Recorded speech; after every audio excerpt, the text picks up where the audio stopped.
সবর, ধৈর্য আগেই পড়েন সুবহানাল্লাহ। কারণ আমি জানি ধৈর্যের ওয়াজ যে কত জরুরি, এটা যুবকরা খুব ভালো করেই তোমরা জানো। আর মুরব্বীরা মনোযোগ দিয়ে শুনে, কারণ আমি যে হাদিসগুলো আপনাকে বলবো আজকে, হয়তোবা আপনি আগে কখনো এই হাদিসগুলো শোনেন নাই, হয়তোবা নতুন হলে হতেও পারে। অতএব মনোযোগ ডানে বামে নয়, সামনে আমার দিকে চোখ দেন, প্রত্যেকটা বাক্য হৃদয় থেকে শুনবেন। রাজি আছেন তো ইনশাআল্লাহ? আচ্ছা, তাহলে সবাই বলেন আজকে আলোচনার মূল বিষয়বস্তু কি? এরা কয় না, ধৈর্য। বলেন সবাই, নাম কি? ধৈর্য। আসুন আমরা কোরআন থেকে কিছু আয়াত শুনি ধৈর্য নিয়ে আল্লাহ তাআলা কি বলেছেন। প্রথম আয়াত, সূরাতুল বাকারা, ইয়া আইয়ুহাল্লাযীনা আমানু ইসতাঈনু বিস-সাবরি ওয়াস-সালাহ। Allah subhanahu wa ta'ala says in this ayah, O you who believed, seek help with patience and salah.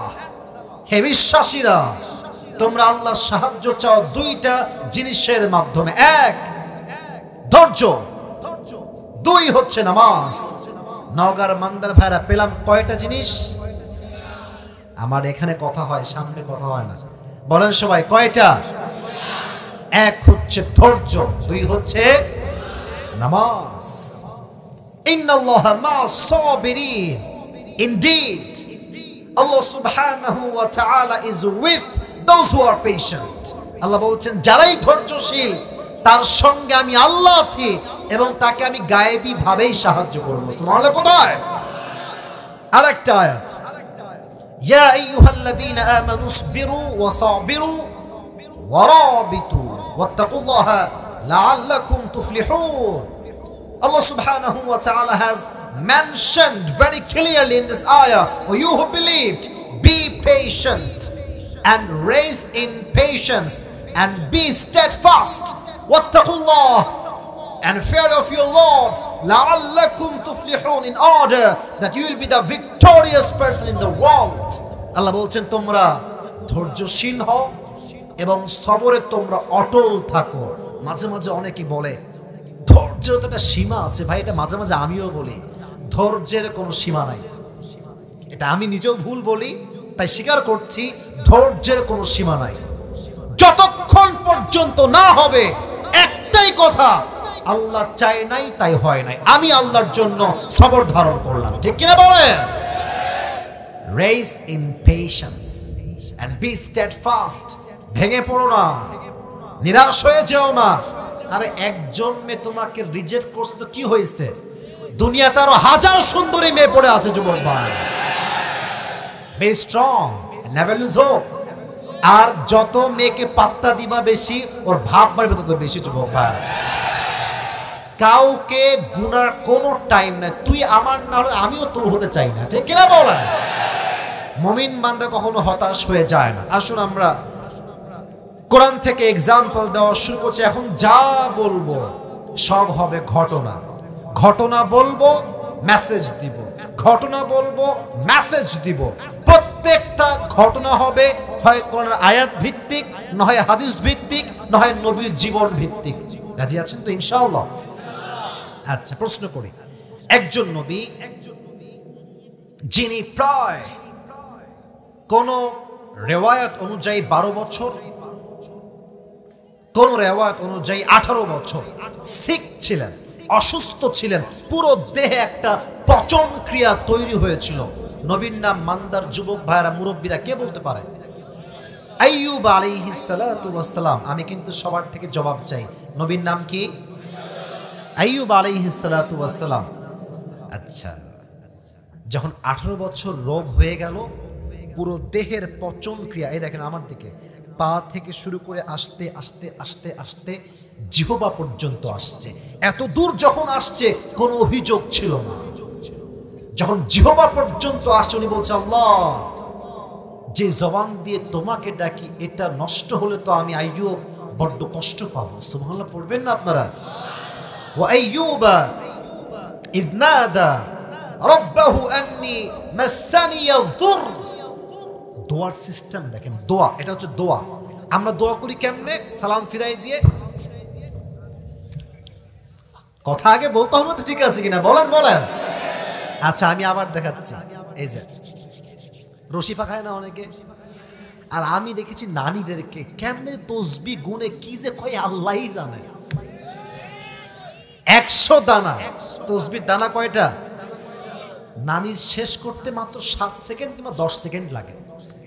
আচ্ছা সুবহানাল্লাহ যদি আমি পড়িও, আচ্ছা কমপক্ষে 100 বার পড়তে অন অ্যান অ্যাভারেজ ম্যাক্সিমাম হলেও তো 60 সেকেন্ড তো লাগবে লাগবে, তাই না যুবক ভাইরা? মানে একদম কম ধরলাম, তো সেখানে 10 সেকেন্ডে কেমনে শেষ হয়? এই জন্য শো অফ নয়, মন থেকে কাজ করতে হবে। উনি বললেন আল্লাহ আমি তো বিপদগ্রস্ত আল্লাহ, আর তুমি না রহমান। মানে বুঝতে পারতেছেন, আল্লাহ আমি বিপদগ্রস্ত আর তুমি না রহমান। তার মানে রহমান তো কখনো বান্দাকে বিপদে রাখতে চায় না। সুবহানাল্লাহ পড়েন। যখনই দোয়া করেছেন আল্লাহর দোয়া এতটা পছন্দ হয়েছে, আল্লাহ সঙ্গে সঙ্গে ফাস্তাজাবনা লাহ, তার দোয়াকে কবুল করে নিয়েছেন। এবং আইয়ুবের যে রোগ ছিল, তার রোগ থেকে আল্লাহ তাআলা তাকে পুরো শেফায়ে আজেলা কামেলা দান করেছে। সুবহানাল্লাহ পড়বেন না আপনারা? আমার মনে আছে আমি যখন বক্তা খুব বেশি ফেমাস হই নাই, it has been maybe 3 years, a few years back, 3 বছর হবে মেবি। আমার ফোন তখন আমি নিজেই ইউজ করতাম, এখন তো পিএস ধরে, তখন আমি ধরতাম। ছোট্ট একটা স্টোরি বলছি, এটা সবাইকে, বিশেষ করে মায়েরা যারা আছেন, আমার বোনেরা একটু কান খাড়া করবেন। একটা কল আসলো, আগে বলছে আমি তখন একদম নন ফেমাস পার্সন, আমাকে কেউ চিনত না ওই সময়, হাতে গোনা কিছু লোক, হাতে গোনা কিছু মানুষ। তো একজন মহিলার কল আসছে, তো কল ধরলাম, সালাম দিলাম। আমার মায়ের বয়স কিন্তু খালার বয়সী হবে। কল ধরে সালাম মানে দেওয়ার পরেই কান্না শুরু, হাউমা হাউমা করে কান্না করছে। তাই বলে আম্মা জান আপনি কাঁদছেন কেন? আমি একটু মানে I was getting very emotional at that time, খুব আবেগ আমার ভিতরে কাজ করছে। কাঁদছে কেন মেয়েটা, মহিলাটা কাঁদছে কেন? পরে বললো হুজুর আমি আপনাকে কল দিয়েছি মেডিকেল থেকে, আমি এখন লাইফ সাপোর্টে আছি, আমার অবস্থা খুবই খারাপ, কথা বলার মতো কোনো শক্তি আমার নাই, আমি অ্যালাউড না কথা বলার জন্য।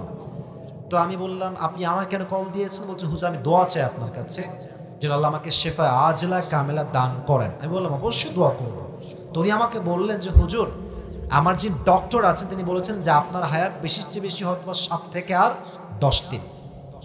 তার মানে বুঝতেছেন যে হায়াতের অবস্থা কেমন হতে পারে। বাট মাথায় রাখবেন ডাক্তার যা বলে এটা জাস্ট একটা সম্ভাবনা বলে, হায়াত এবং মওতের মালিক তো একজন, তিনি কে? আমি বললাম আম্মা জান হতাশ হবেন না, দোয়া করেন, মন থেকে দোয়া করেন। উনিও দোয়া করেছে, ইভেন আমি বলছি আমি নিজেও দোয়া করেছি তার জন্য, তাহাজ্জুদে দোয়া করেছি, নরমালিও দোয়া করেছি। অনেক দিন পরের কথা, কল আসলো আবার, খবর পেলাম যেই মেয়েটার মরার কথা ছিল তার কোনো ক্যান্সারই এখন আর নাই।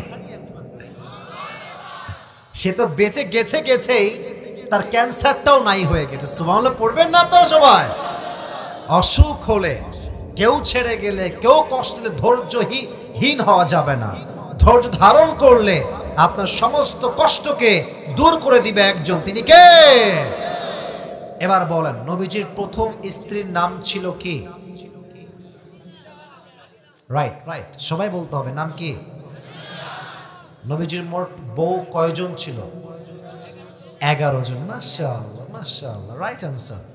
এই বলেন সবাই কয়জন ছিল? আচ্ছা শেষ প্রশ্ন, নবীর জীবনে একজন মেয়ে ছিল এমন যে কুমারী ছিল। হুজুর হুজুর এখানে বসে আছে, আমি আর কি প্রশ্ন করব? আয়েশা রাদিয়াল্লাহু তাআলা আনহা। আমি কিছু হাদিস বলবো নবীর জীবনের স্ত্রীদের থেকে। প্রথম হাদিস বলছি আয়েশার থেকে। আচ্ছা আয়েশা রাদিয়াল্লাহু তাআলা আনহা কি খারাপ নারী না ভালো নারী? এটা এত আস্তে বললেন। চরিত্রহীন না চরিত্রবান নারী? চরিত্রবান নারী। ওনার ঘটনা শেয়ার করতে একটু লম্বা সময় লাগে, বাট আমি শর্টকাটলি প্রেসাইজলি বলছি, একদম সংক্ষেপে। নবীজির 11 জন বউ ছিল, তো যার 2টা বউ সেই বোঝে কত ধানে কত চাই। হ্যাঁ কথা আসতে কেন জোরে বলেন, ঠিক না যুবক ভাইরা? তো নবীজি 11 জন বউকে সামলাতেন খুবই সুন্দর করে, হ্যাপি সিস্টেম ছিল নবীজির, সুন্দর সিস্টেম। কেমন ছিল? প্রত্যেক মাসে, আচ্ছা আপনার লটারি বোঝেন? লটারি লটারি বোঝো না? Lottery lottery. আচ্ছা, নবীজি কি করতেন? প্রত্যেক মাসে একটা বাটিতে 11 জন বইয়ের নাম ফেলতেন। যেই মাসে যার নাম উঠত তিনি তাকে নিয়ে বাহিরে ঘুরতে যেতেন। সুবহানাল্লাহ। কোথায় আপনাদের? তো সেই মাসে নবীজি লটারি করছেন, সবার নাম রাখা আছে। তো বললেন একজন নাম তুলো। তো এমনে নাম তুলছে, খুলে দেখছে প্রথমেই যার নাম আসছে তার নাম হচ্ছে আয়েশা। সুবহানাল্লাহ। নবীজি বলছেন, আয়েশা যাও, রেডি হয়ে আসো, জামা কাপড় বেঁধে নিয়ে আসো, তোমাকে আজকে নিয়ে আমরা ঘুরতে যাব। তো তখনকার সময় ঘুরতে যাওয়া হতো উটের পালকিতে করে। পালকি চড়ে বিয়ে হয় না যুবক ভাইরা? হয় না হয় না হয় না? তখনকার যুগে উটের ছিল পালকি, পালকিতে ঘুরে মহিলারা ঘুরত। এটাকে আরবিতে বলা হয় হাউদাজ। পালকি, পালকিতে করে ঘুরতে বের হলেন তারা। লম্বা হাদিস, প্রেসাইজলি বলছি, শর্টকাটে। যখন তারা ঘুরতে গিয়ে ফিরে আসবে বাসার দিকে লম্বা সফর থেকে, হঠাৎ করে আয়েশা রাদিয়াল্লাহু তাআলা আনহা প্রকৃতিটাকে সাথে উঠ থেকে নেমে গেলেন। কিন্তু উনি এত চিকন ছিলেন, উনি নামলেও মানুষ টের পায় না, উনি উঠলেও মানুষ টের পায় না। মাঝে মাঝে দেখবেন নওগাঁর মান্দাতেই কিছু লোক ভ্যানে উঠে, এমন মোটকাট মনে হবে যে ভ্যানের টায়ার ব্লাস্ট হইল বলে। আর কিছু লাগছে দেখবেন একদম চিকন পাতলা, ভ্যানওয়ালা বোঝেই না পেছনে কেউ আছে কিনা, ঠিক কিনা বলেন? তো উনি ছিলেন খুবই স্লিম, চিকন মানুষ। এদিকে দেখান, হাদিসের মর্মার্থ বুঝতে হবে। যখন নেমেছেন তিনি, তো যে উটের সাওয়ার ছিল সে বোঝে নাই যে তিনি নেমেছেন। তো উনি যখন ডাকলেন তিনি বুঝলেন যে উনি গেছেন প্রকৃতিকে সাড়া দেওয়ার জন্য। কিন্তু অনেকক্ষণ হওয়ার পর উনি ভাবলেন যে উনি হয়তো উঠে গিয়েছে, উনি উট নিয়ে চলে গেছে। কিন্তু আয়েশা কিন্তু এখনো উঠে নাই, অনেক দূর তিনি চলে গিয়েছেন। এবার যখন আয়েশা রাদিয়াল্লাহু তাআলা আনহা কাম ব্যাক করেছেন, দেখছেন উট তো আর নাই। উট গেল কোথায়? উট গেছে চলে। এবার তিনি ভাবলেন যেহেতু মিস হয়ে গেছে, এবার তিনি সুন্দর করে চাদরটা পেড়ে দিয়ে মরুভূমির মাঝখানে ঘুমিয়ে গেলেন। এবার সাহাবায়ে কেরামদের মাঝে একজন সাহাবী, তার নাম হচ্ছে, নামটা আমার এই মুহূর্তে মাথায় আসছে না, বাট একজন সাহাবী আব্দুল্লাহ ইবনে মুআত্তাল রাদিয়াল্লাহু তাআলা আনহু। নবীজি বললেন, এই আব্দুল্লাহ তুমি যাও, আয়েশাকে নিয়ে আসো। এবার তিনি উট নিয়ে আয়েশার কাছে আসছে। এবার আসেন কাহিনীর মূল ইন্টারেস্টিং পার্টে। যখন সে আয়েশাকে নিয়ে বাসায় ফিরে আসছে, গভীর অন্ধকার রাত, সে বাসায় প্রবেশ করেছে। এদিকে কাফেররা সুযোগ পেয়ে গেছে, মুনাফিকরা গোটা আরবে ছড়িয়ে দিয়েছে আয়েশা নাকি তার সঙ্গে জেনা করে বাসায় ফিরে আসছে। মুসলমানরা এত আস্তে নাউজুবিল্লাহ পড়ে এই বিষয়ে? মন খুলে সবাই বলেন নাউজুবিল্লাহ। উনি কি জেনা করতে পারে? মুরব্বী আব্বাজান, যুবক ভাইরা বলেন বলেন, পারে পারে পারে? অসম্ভব। ওনার চরিত্র পবিত্র চরিত্র, কিন্তু মজার বিষয় উনি জানেনই না। এত বড় একটা তহমত, অপবাদ তিনি জানেন না যে আমাকে দেওয়া হয়েছে। এবার তিনি বাসায় গেলেন, তার বাবার নাম হচ্ছে আবু বকর রাদিয়াল্লাহু তাআলা আনহু। বাসায় যাওয়ার পরে একজন দাসী গোলাম এসে বলল, আয়েশা তুমি কি জানো তোমার বিষয়ে কত লম্বা বড় অপবাদ দেওয়া হয়েছে? বলছে কি, আমি তো জানি না, আমাকে বলো তো ভাই কি হয়েছে। তো বলছে তোমার নামে জিনার অপবাদ দেওয়া হয়েছে।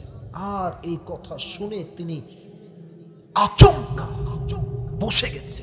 কি কথা বললে? আমি জিনা করেছি? এবার দৌড়ে বাবার কাছে আসছে, আব্বা যান, এটা কি আপনি বিশ্বাস করেন যে আমি জিনা করেছি? আব্বা বলছে কি, দেখেন ভাই, বিপদে পড়লে অনেক সময় আপন মানুষরাও পর হয়ে যায়। আব্বা বলছে, আয়েশা আমি তো জানি না, সব জানার মালিক তো একজন, তিনি কে? যদি তুমি কোনো অন্যায় করেও থাকো তওবা করে নিও। এই কথা শুনে আয়েশা ভেঙে গেলেন, আব্বা জান আপনি আমাকে বিশ্বাস করেন না। এবার নবী করিম সাল্লাল্লাহু আলাইহি ওয়াসাল্লাম নিজেই বাসায় প্রবেশ করলেন, ডাক দিয়ে বলছেন, এ আয়েশা তুমি যদি কোনো জিনা করে থাকো আল্লাহকে তওবা করো, আল্লাহ তওবা করলে বান্দাকে মাফ করে দেয়। এবার বলছে, ইয়া রাসূলুল্লাহ আপনি আমাকে বিশ্বাস করেন না? আপনি কি আমাকে ট্রাস্ট করেন না? নবীজি বলছেন, আয়েশা বিশ্বাস তো করি, বাট মানুষ মাত্রই তো ভুল, তোমারও ভুল হতে পারে। এই কথা শুনে তার চোখের পানি আর থামলো না। ইয়া রাসূলুল্লাহ, আপনি আমাকে বিশ্বাস করেন না? চুপ! কি হয়েছে ওখানে?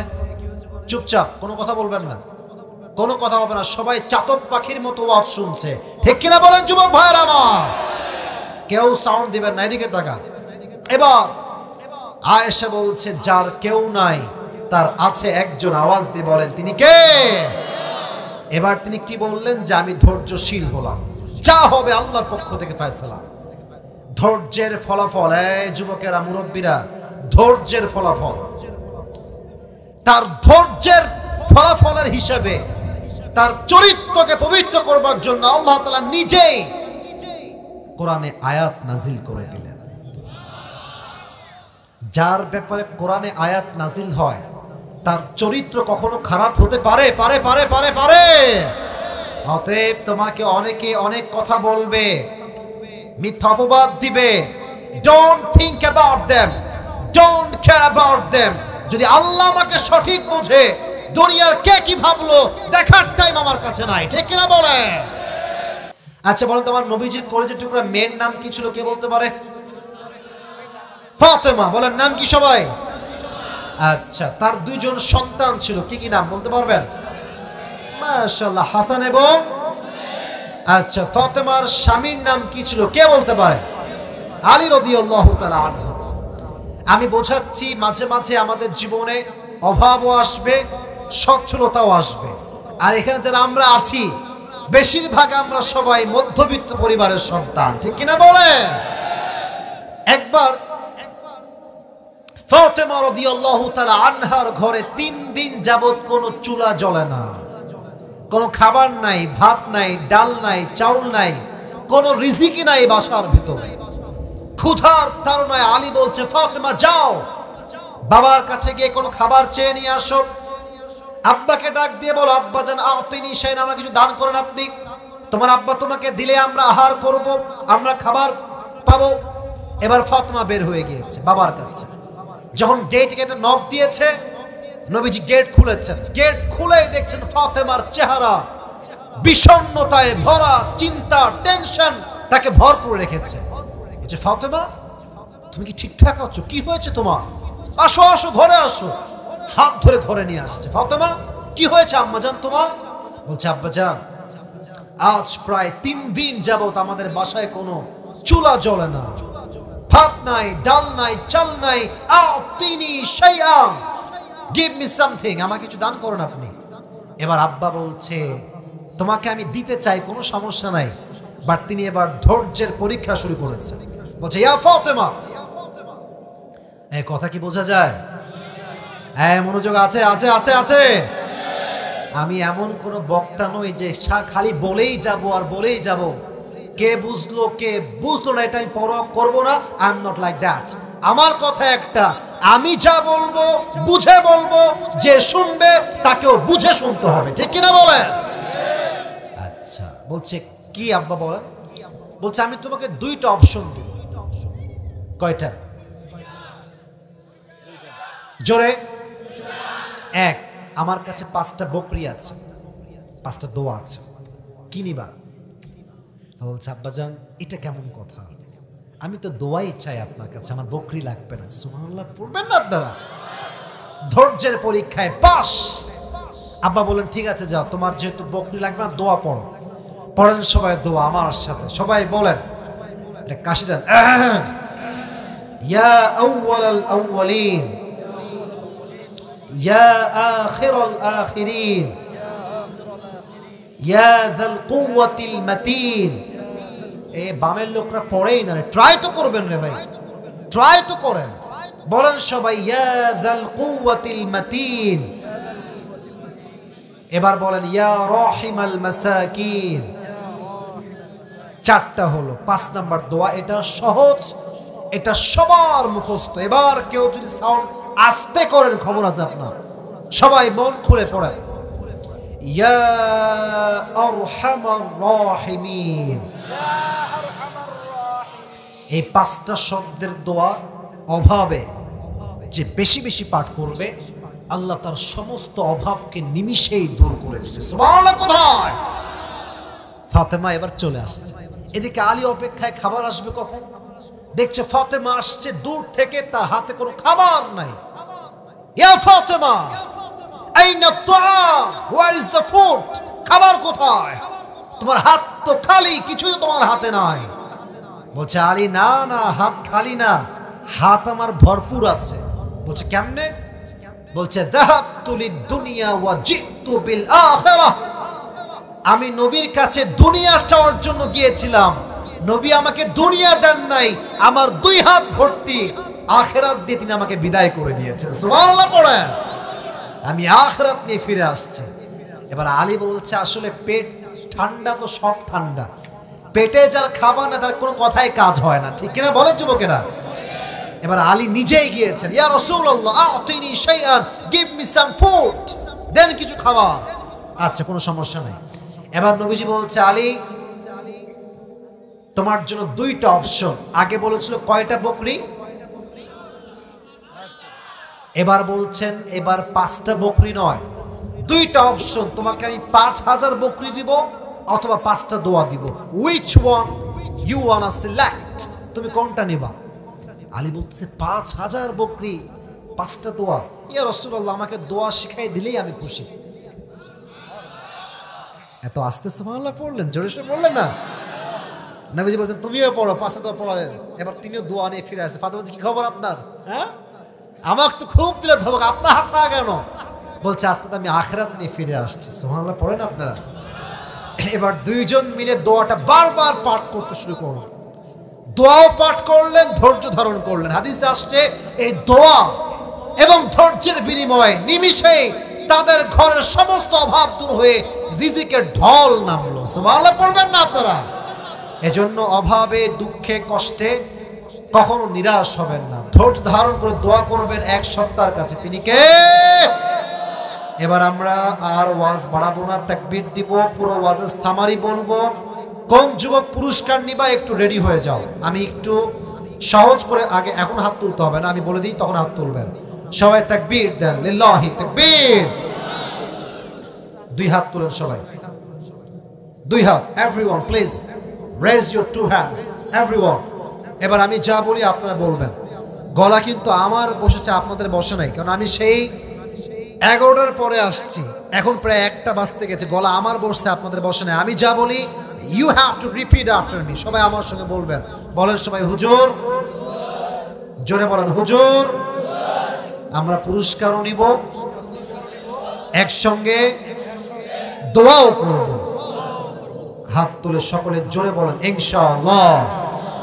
হাত নামান। আগেও ওয়াদা করেছি, এখন করালাম। আজকে আলোচনার মূল বিষয়বস্তু ছিল ধৈর্য। বলেন সবাই নাম কি? হ্যাঁ এই তো জোর আছে, প্রথমেও ভালো শেষেও ভালো।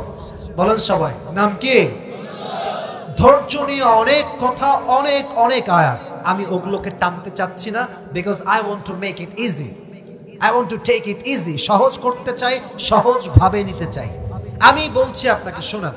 প্রথমে একটা আয়াত উল্লেখ করেছি আইয়ুব নবীর জীবন থেকে। উনি যখন 18 বছর অসুস্থ ছিলেন, উনি বলেন আল্লাহ তুমি কি আর মানুষ পাও না, তুমি আমাকেই পাইছো? এটা বলছে? বলেন না বলছে?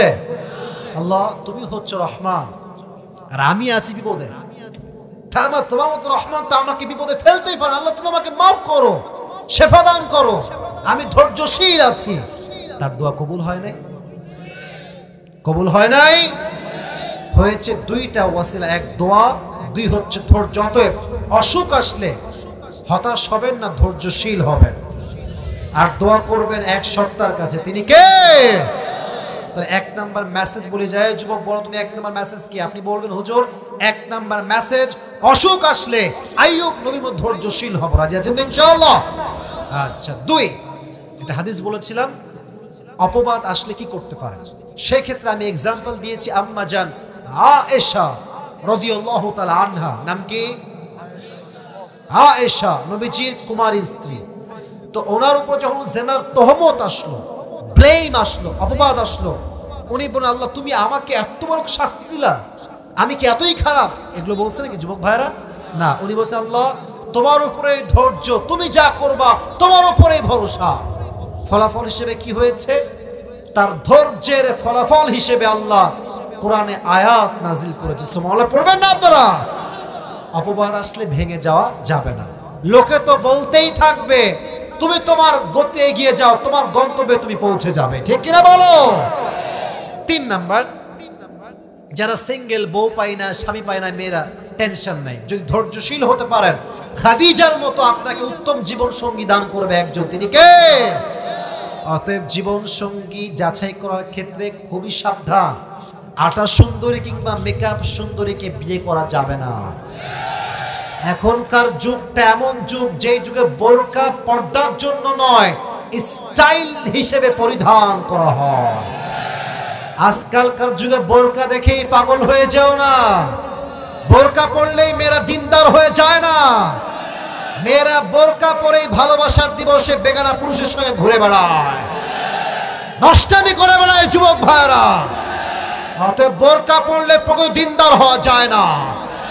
দিনদার হবে সেই মেয়ে যে বোরকাও পরবে এবং তার সতীত্ব পবিত্র থাকবে, ঠিক কিনা বলো? অতএব বিয়ের ক্ষেত্রে যে ছাত্রগুলো আছে, একজন হাফেজও হয়েছে, মাশাআল্লাহ, এটা রিয়েলি অ্যাপ্রিশিয়েটেড। যে হাফেজ হয় তার কপাল বড্ড ভালো। আল্লাহ আমাকেও হাফেজ হওয়ার সুযোগ দিয়েছে, আলহামদুলিল্লাহ। It has been maybe 12 years ago, 12 বছর বা 13 বছর মেবি এখন হয়ে গেছে। অনেক আগে হাফেজ হয়েছি, তখন বুঝতাম না যেটার মূল্য কত বেশি, এখন হাড়ে হাড়ে বুঝি। এজন্য যারা তোমরা হেফজখানায় পড়ছো, এখন কষ্ট হবে, একা একা লাগবে, বাসায় যেতে মন চাবে, বাট মাথায় রাখবা তোমার আজকের ত্যাগ তোমাকে আগামী জাতির শ্রেষ্ঠ সন্তান আল্লাহ বানাই দিবে, ঠিক কিনা বলেন? So try to be stronger, একটু শক্তিশালী হও, স্যাক্রিফাইস করা ট্রাই করো, স্যাক্রিফাইস করো, মানুষের মতো মানুষ হও, পুরো বিশ্বের মানুষ তোমাকে স্যালিউট করতে বাধ্য হয়ে যাবে, ঠিক কিনা বলেন? ये दिन ही दिन नहीं है, सामने और भी दिन देखना बाकी है। হ্যাঁ, এখন তুমি খাচ্ছ ডাল ভাত, মনে হয় যায় আল্লাহ তুমি আমার ডাল ভাত খাওয়াচ্ছ। আজকে যে ডাল ভাত খেয়ে মেহনত করে মানুষ হবে, তার জন্য আগামীতে চিকেন অপেক্ষা করছে, রোস্ট অপেক্ষা করছে, বিরিয়ানি অপেক্ষা করছে যুবক ভাইরা, ঠিক কিনা বলো? আমরা তো মাহফিলে এখন খাই না। কেন খাই না জানেন? এত রকম আইটেম করে মানুষ খেয়ে শেষ করতে পারি না। দ্বিতীয়ত খেতে গেলে মানুষের সেলফির জ্বালায় বাঁচি না। এটা আমি আপনাদেরকে অহংকার নিয়ে বলছি না, to be honest with you, সত্য কথা বলছি। তো আমার বড় উদ্দেশ্য হচ্ছে এইটা, মানুষের মতো মানুষ হতে পারলে সম্মান আল্লাহ আপনাকে নিজেই দান করবে, ঠিক কিনা বলে? আমার ছাত্র ভাইরা যারা আছো মাদ্রাসা, ট্রাই করো, ভালো হাফেজ হও, ভালো আলেম হও, আল্লাহ সবাইকে কবুল করো, পড়া আমিন। রাত একটু বেশি হয়ে গেছে, আপনাদের কি ঘুম আসছে? বামে আওয়াজ বেশি, এদিকে আওয়াজ নাই, আপনাদের ঘুম আসছে তাই না? আচ্ছা সবাই বলেন, আপনারা কি আজকে শেষ পর্যন্ত থাকবেন নাকি পালায় যাবেন? পালায় যাবেন? থাকবেন তো? ওকে, এই যে আপনার ডান হাত আছে না, ডান হাত, put your right hand on your heart, এই যে বুকে হাত রাখেন। মুরব্বী যুবক, এই যে বাবু রে, এই যে কথা বলো না, এদিকে তোমরা একটু বামে আসো, একটু বামে আসো, একটু বামে আসো, একটু বামে, মাশাআল্লাহ। বুকে হাত আছে সবার? কথা কয় না কেন? কই আসলাম রে? আছে আছে আছে। আচ্ছা আমি এখন যা বলবো আপনারা আমার সঙ্গে সঙ্গে বলবেন, হুজুর মাশাআল্লাহ বুকে হাত রাখছে, that means you have to take a vow with me, এটা শপথ নেবেন। হ্যাঁ, আর আমি যা বলবো you have to repeat after me, আমি যা বলবো আপনিও তাই বলবেন। শুরু করছি, সবাই আমাকে বলেন হুজুর, জোরে বলুন হুজুর। আমরা ওয়াদা করছি আমরা নওগাঁর সন্তান, আজকের ওয়াজ দোয়া শেষ করে একসাথে বাসায় যাব। দোয়া শেষ না করে আমরা কেউ উঠে যাব না। এবার এই হাতটা উঠান, বাম হাতও উঠান, সবাই হাত তুলে বলেন ইনশাআল্লাহ। এবার দেখবো কে কোথায় যায়। খুব বাটপারি করে ছেলেবেলা আমার সাথে ওয়াদা করালাম। এবার হাদিস শোনো, লা ঈমানা লাহ লিমান লা আমানা লাহ। নবীজির কথা আমার কোনো দোষ নাই, নবীজি বলেছেন যার কথা ঠিক নাই তার ঈমানের ঠিক নাই। Now the decision is yours. Now the choice is yours. সিদ্ধান্ত তোমার, তুমি কি ঈমান রাখবা কি রাখবা না। থাকবেন তো ইনশাআল্লাহ? আচ্ছা, সবাই তিনটে তাকবীর দিবেন আমার সাথে। তিনটে তাকবীর দিয়ে আমরা ট্রাই করব কিছু দামি কথা আজকে বলার জন্য। গলাটা একটু ক্লিয়ার করে নেন। বোঝে না রে, বলেন তাকে আসি দেন সবাই। গলা ক্লিয়ার? Is everything okay? মাশাআল্লাহ। যুবক ভাইরা, মুরব্বীরা, প্লিজ সবাই জোরে আওয়াজকে বুলন্দ করে সর্বোচ্চ সাউন্ডে প্রথম তাকবীর দেন। লিল্লাহি তাকবীর। বাবা রে বাবা, বাঘের ছেলে পেলে, মাশাআল্লাহ। এরা তো কাপুরুষের সন্তান নয়, বীর পুরুষের সন্তানগুলো আমার সামনে বসে আছে, ঠিক কিনা বলেন? আচ্ছা, let's try again for the second time. তিনবার দিব, হ্যাঁ? প্রত্যেকবার সাউন্ড এক একবার বাড়বে, ইনক্রিজ হবে, আরো বাড়বে। দেন দ্বিতীয়বার লিল্লাহি তাকবীর। অনেকটাই বেড়ে গেছে। শেষ ভালো যার, সব ভালো তার। লিল্লাহি তাকবীর। মাশাআল্লাহ। এবার হাত তুলে আল কোরআনের আলো, আল হাদিসের আলো, কোরআন হাদিস যেখানে, আলেম ওলামা যেখানে, নওগাঁবাসী যেখানে, আল্লাহ কবুল করুন, আমিন। এই মা বোনেরা আসছে কোন সাইডে আছে? এটা কি মাঠ টাইপের জায়গা? ঈদগাহ মাঠ, মানে এটাও মাঠেরই একটা অংশ, তাই তো? ওখানে কোনো প্রজেক্টর দেওয়া আছে? আচ্ছা, মা বোনরা আমাকে শুনতে পাচ্ছেন? মাশাআল্লাহ, আমি জানতাম না এটা। এখানে কি লেখা আছে? ও, এখানেও লেখা আছে, আমি সরি পড়তে পারি নাই। আমি প্রত্যেকটা মা বোনের জন্য দোয়া করি, আল্লাহ প্রত্যেকটা মা বোনকে খাদিজার চরিত্রে চরিত্রবান হওয়ার তৌফিক দান করুন। কি চিপটা দেখছেন আপনারা? কি হার টিপটা আপনারা? একটু আগে সবার বেলায় কয় আমিন, আর এখন মেয়েদের বেলায় আসছে আমিন। What is this? আমি আবার দোয়া করছি, আল্লাহ প্রত্যেকটা মা বোনকে পর্দাশীল নারী হিসেবে ফাতেমা রাদিয়াল্লাহু তাআলা আনহার চরিত্রে চরিত্রবান হওয়ার তৌফিক দান করুন। দিস ইজ কল্ড আমিন। আবার বলুন আমিন। আচ্ছা, আমরা যে মাসে বসে আছি, এই মাসের আরবি নাম কি বলতে পারবেন? শাবান। বলেন সবাই, নাম কি? এই শাবান মানে কি শাবানা নায়িকা নাকি রে ভাই? শাবান, মাঝখানে আছে আইন, হ্যাঁ? বলেন সবাই শাবান। ওকে, নেক্সট একটা month it's coming, it's on the way. এই মাসটার নাম কি? বলেন সবাই রমাদান। আরো জোরে বলেন রমাদান। রমাদান অর্থ হচ্ছে টু বার্ন সামথিং, কিছু জ্বালিয়ে দেওয়া, পুড়িয়ে দেওয়া। রমাদান শব্দের অর্থ জ্বালিয়ে দেওয়া কেন, পুড়িয়ে দেওয়া কেন?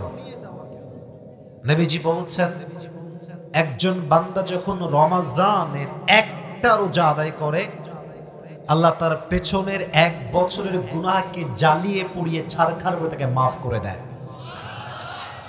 আচ্ছা, পুরো মাসে অন এন অ্যাভারেজ 30টা রোজা হয় না যুবক ভাইরা? মাঝে মাঝে হয় না, হয় না?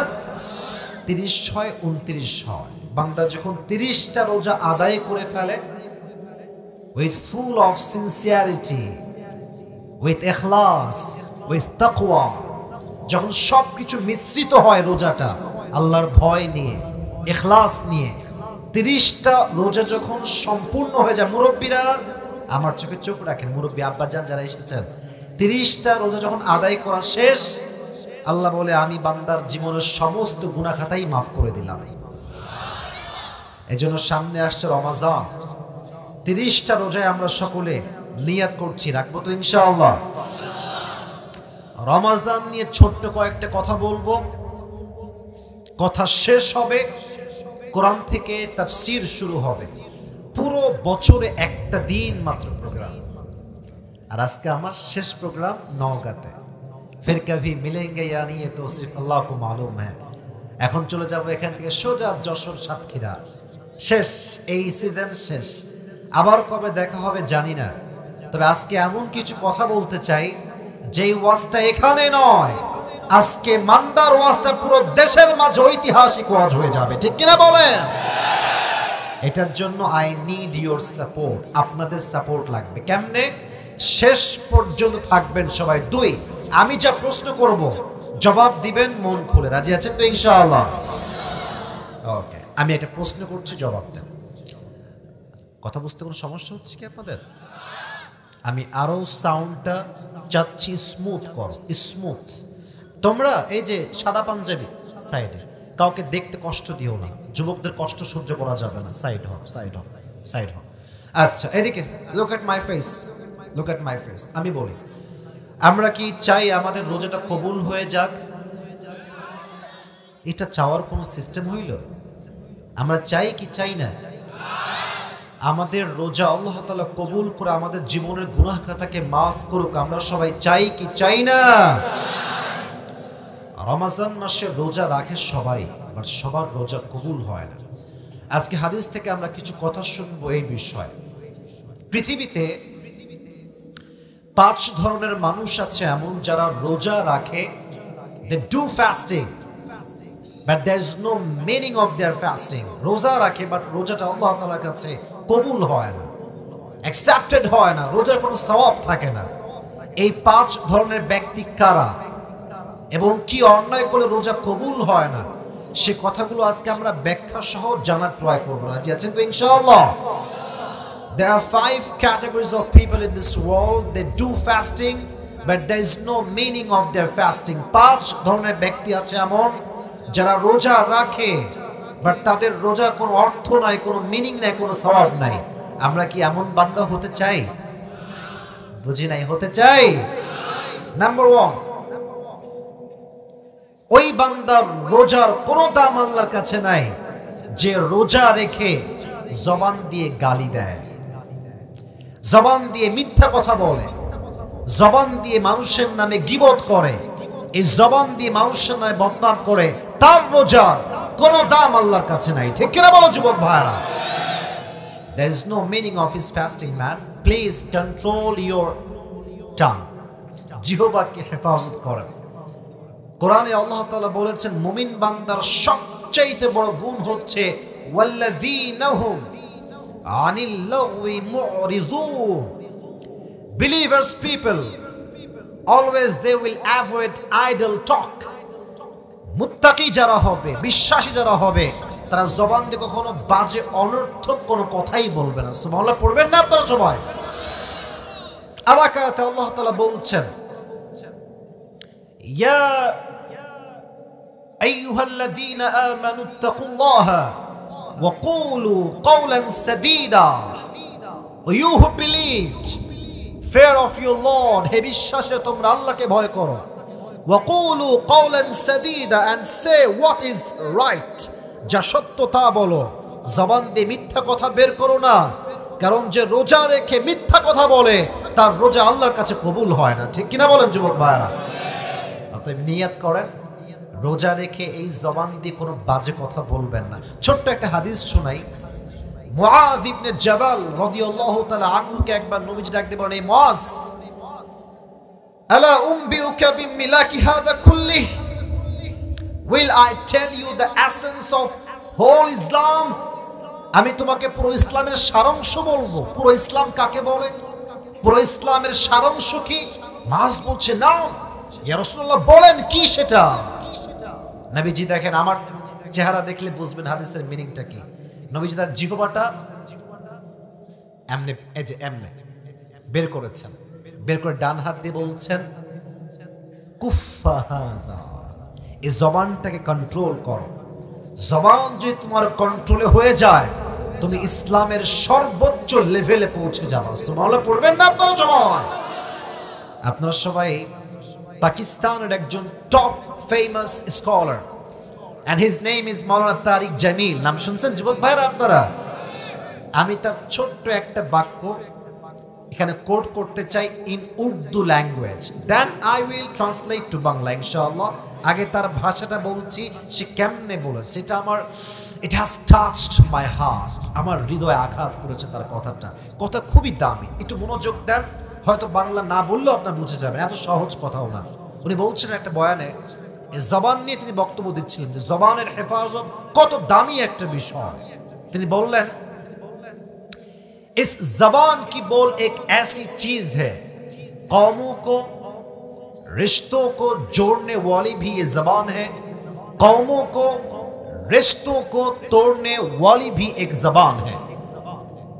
और एक बात उन्होंने कहा है कि अगर तुम इस जबान से कड़वा बात बोलते हो तो ये 7 समंदर की कड़वाहट से भी ज्यादा होती है, और अगर तुम एक जबान से मीठी बात बोलती हो तो ये 7 समंदर की जो मिठास है उससे भी ज्यादा मिठास होता है। सुभान अल्लाह पढ़বেন না আপনারা?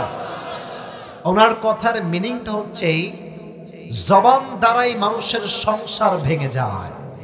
12 বছরের সংসার, জবান দিয়ে জাস্ট বলবেন 3 তালাক, শেষ। ঠিক কিনা বলেন যুবক ভাইরা? 12 বছরের সংসার শেষ কেমনে? জবান দিয়ে। একটা সংসার নষ্ট হয়ে গেছে, স্বামী স্ত্রীর মাঝে মিল নাই। স্বামী এসে বলল বউ, আমি তোমার অনেক ভালোবাসি, তোমাকে ছাড়া আমার জীবনটাই অচল। একটা পামে তার পুরো সংসার বেঁচে যাবে। ঠিক কিনা বলো? জবানের কথা এত মিষ্টি হয় যে 7 সমুদ্রের পানিতে যদি মিষ্টিকে ভাগ করা হয়, জবানের মিষ্টতা তার চেয়ে বেশি হবে। সুবহানাল্লাহ পড়েন সবাই আপনারা? এজন্য এই জবান দিয়ে কখনো বাজে ভাষায় গালিগালাজ করা যাবে না, কাউকে বদনাম করা যাবে না। রাজি আছেন তো ইনশাআল্লাহ?